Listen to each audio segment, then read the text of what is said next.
ആ തലത്തിലേക്ക് ഇത് വളർന്നു വരണം എന്നതാണ്. ഒരു കവിതയായാലും കവിതയായാലും അതൊക്കെ വായന, ഓരോ വായനയും ഓരോ അത്ഭുത ലോകത്തെ തുറക്കുകയാണ്. ഓരോ ചൊല്ലലും ഓരോ അത്ഭുത ലോകത്തെ തുറക്കുകയാണ്.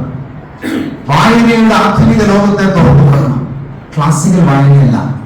ക്ലാസിക്കൽ വായന ഋജുരേഖയിലാണ് വായന, നിഷ്കളങ്കമാണ് വായന എന്നുള്ളതാണ്. വായന നിഷ്കളങ്കമല്ല, വായന ഋജുരേഖയിലല്ല. വായനയ്ക്ക് രാഷ്ട്രീയമുണ്ട്, ദിശാബോധമുണ്ട് എന്നർത്ഥം. ആ വാക്ക് കേൾക്കുന്ന ചിലപ്പോൾ തിരിയും. അതിന് ദിശാബോധമുണ്ട്. വായന നിഷ്കളങ്കമല്ല. നിഷ്കളങ്കമല്ലാതെ വായിച്ചാൽ, നിഷ്കളങ്കമല്ലാതെ ചൊല്ലിയാൽ, ദിശാബോധത്തോടെ ചൊല്ലിയാൽ നിങ്ങൾ ആധുനികതയുടെ അകമ്പൂക്കൾ അനുഭവിക്കും. കേൾക്കണ്ടോ? തർക്കം വേണ്ട. വായനയുടെ രാഷ്ട്രീയം എന്നുള്ള വിഷയം മണിക്കൂറുകളോളം പറയാവുന്ന വിഷയമാണ്.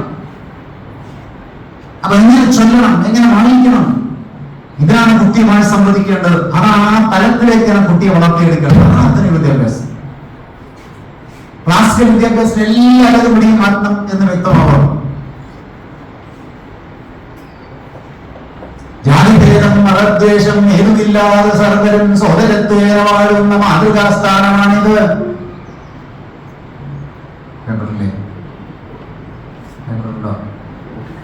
എന്താ തോന്നിയപ്പോ? ജാതിഭേദം മതദ്വേഷം ഏതുമില്ലാതെ സർവരും സോദരത്വേന വാഴുന്ന മാതൃകാസ്ഥാനമാണിത്. ഇതൊരു മതാത്മക വായനയുടെ ശൈലിയിലുള്ള വായനയാണ്. ചൊല്ലലാണ്.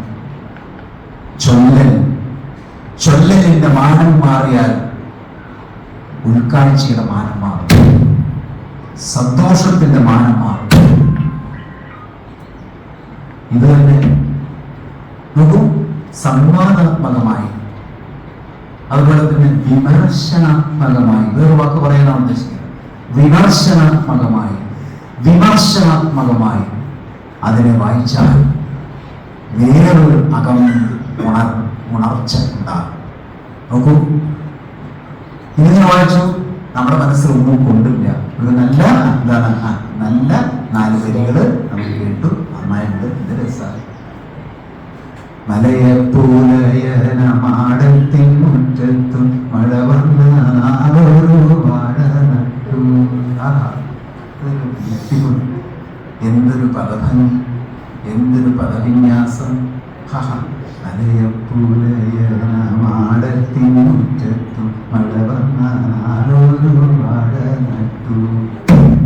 ഇതാണ് ക്ലാസിക്കൽ രീതി. സംവാദാത്മക, അതുപോലെ തന്നെ വിമർശനാത്മക വായന അതല്ല. അതാണ് ഈ കുട്ടിയുടെ മനസ്സിൽ വേണമെന്ന്. നോക്കൂ, ജാതിഭേദം മതദ്വേഷം ഏതുമില്ലാതെ. കേട്ടില്ല? ഒന്ന് പറയും.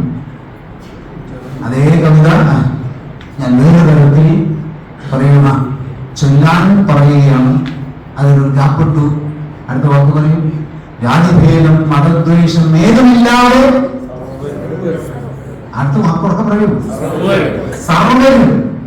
ഏത് കാലത്ത് കേൾക്കണ്ടോ? അല്ല, അതല്ല, അടുത്ത വാക്കല്ല ചോദിച്ചത്. ഏത് കാലത്താണ് ഈ കവിത നമ്മൾ കേൾക്കുന്നത്? അമ്പലത്തിലേക്ക് പറയൂ. ചിലരെല്ലാം വരരുത്, ചിലർക്ക് അമ്പലത്തിലേക്ക് വരാൻ പാടുള്ളൂ എന്ന കാലഘട്ടത്തിൽ ജാതിഭേദം മതദ്വേഷം ഏതുമില്ലാതെ സർവരും എന്ന വാക്കിൽ ഒരു മതനിരപേക്ഷ ഭാവം മനസ്സിലുണരണം. ക്ഷമിക്കുക. കേട്ടോ? ശരിയല്ലേ? ഇപ്പൊ ഇതിന് പ്രത്യേകതയില്ല. കാരണം ഇത് കേട്ട് കുറവാണെന്ന് എപ്പോഴത്തേനും ഫോക്കസ്. ഇതാണ് പെഡഗോജി. അതിനെ എങ്ങനെ വിമർശനാത്മകമായി കാണാം, അതിൽ ഓരോന്നും എങ്ങനെ കൃത്യമായി വേർതിരിച്ചതിന്റെ അർത്ഥം അകമ്പൂക്കുന്നത് പോലെ ഉപയോഗിക്കാം. ആ വാക്കുകൾ പറയൂ. എന്താണ്? സർവരും. എവിടേക്ക്? പറയൂ, എവിടേക്കാ ഒന്ന് പറയൂ, എവിടേക്കാ? അമ്പലത്തിലേക്ക്. ഇപ്പത്തെ കാര്യമല്ല ഉള്ളത്, അന്നത്തെ കാര്യം. സർവരും അമ്പലത്തിലേക്കോ? അമ്പലത്തിലേക്ക് സർവരും. അപ്പൊ സർവരും എന്ന് പറയുന്നത് നമ്മുടെ മനസ്സിൽ ഒരു പ്രകൃതി ഭാവം ഉണരുകയാണ്, ഒരു സമത്വഭാവം ഉണരുകയാണ്, ഒരു സാഹോദര്യ ഭാവം ഉണരുകയാണ്, ഒരു മതനിരപേക്ഷ ഭാവം ഉണരുക. കേൾക്കുന്നുണ്ടോ? അതാണ് ചൊല്ലൽ, വായന. അതിന്റെ രീതി അനുസരിച്ച് നമ്മുടെ മനസ്സ് ഓരോ തലത്തിലേക്കാണ് പോവുക. അവിടെയാണ് കുട്ടി ട്രെയിൻ ചെയ്യുന്നത്.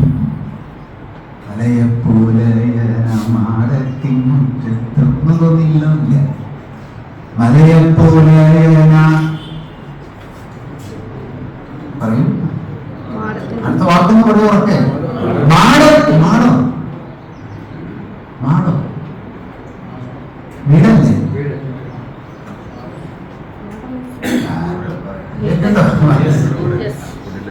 കൊട്ടാരല്ലേ? ബംഗാളല്ലേ? മാടോ തമ്പ്രാന്റെ പറയുന്ന കൊട്ടാരാണല്ലോ, ഇന്നാളുടെ ബംഗ്ലാവാണല്ലോ, ഇന്നാളുടെ വീടാണല്ലോ. മലയപ്പലയിൽ മാത്രം മാടോ. അതുള്ളിൽ വേറൊരു സ്പാർക്ക് ഉണ്ടാകും. കേൾക്കുന്നുണ്ടോ? അതാണ് വായനയുടെ രാഷ്ട്രീയം, സമീപനത്തിന്റെ രാഷ്ട്രീയം. സ്വാതന്ത്ര്യത്തിലേക്കുള്ള മനസ്സ് ഇങ്ങനെ അങ്ങനെ വളരും എന്നുള്ളത് വെരി ക്ലിയർ. ഇങ്ങനെ എത്ര എനിക്കറിയാവുന്ന കവിതകളും കഥകളൊക്കെ എടുക്കുന്നു. ഏകമണിക്കരും കാടയുടെ മക്കളെ, ആ ടോണല്ലാണ്ട് പറയുന്നു, കാടയുടെ മക്കളെ. കേൾക്കുന്നുണ്ടോ? കവിത നമുക്കറിയാം. ഞാൻ അതിന്റെ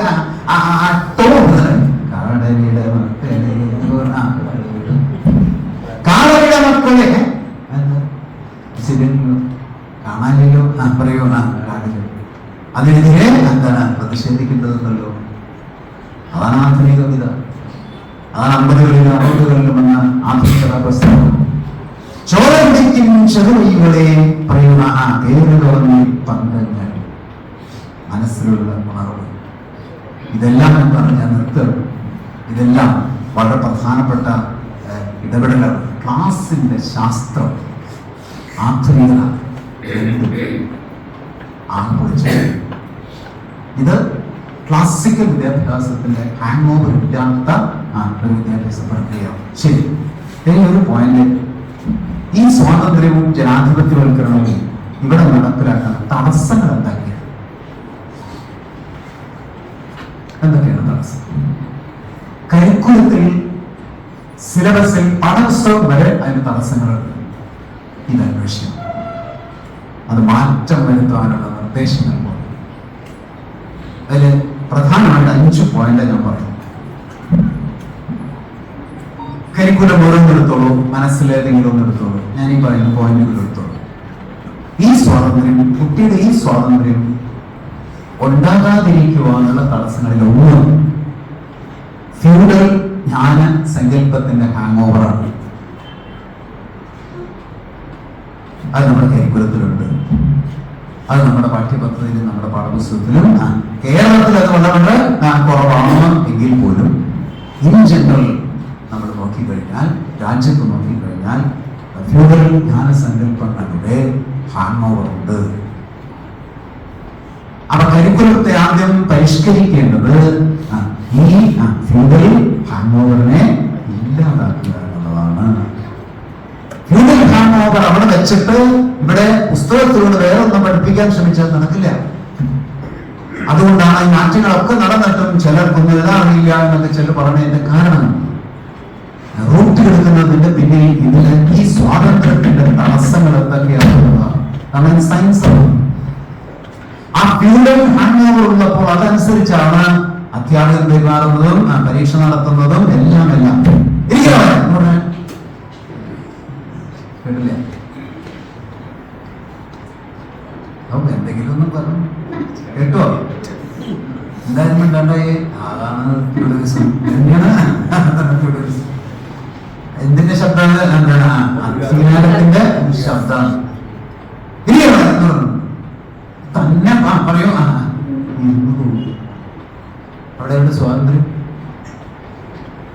കേൾക്കുന്നുണ്ടോ? നമ്മുടെ ഫ്യൂഡൽ ഹാങ് ഓവറാണ് ഈ സ്വാതന്ത്ര്യത്തിന്റെ തടസ്സം. ഫ്യൂഡൽ അംശങ്ങൾ അടർത്തി മാറ്റാതെ ആധുനികവൽക്കരിക്കാൻ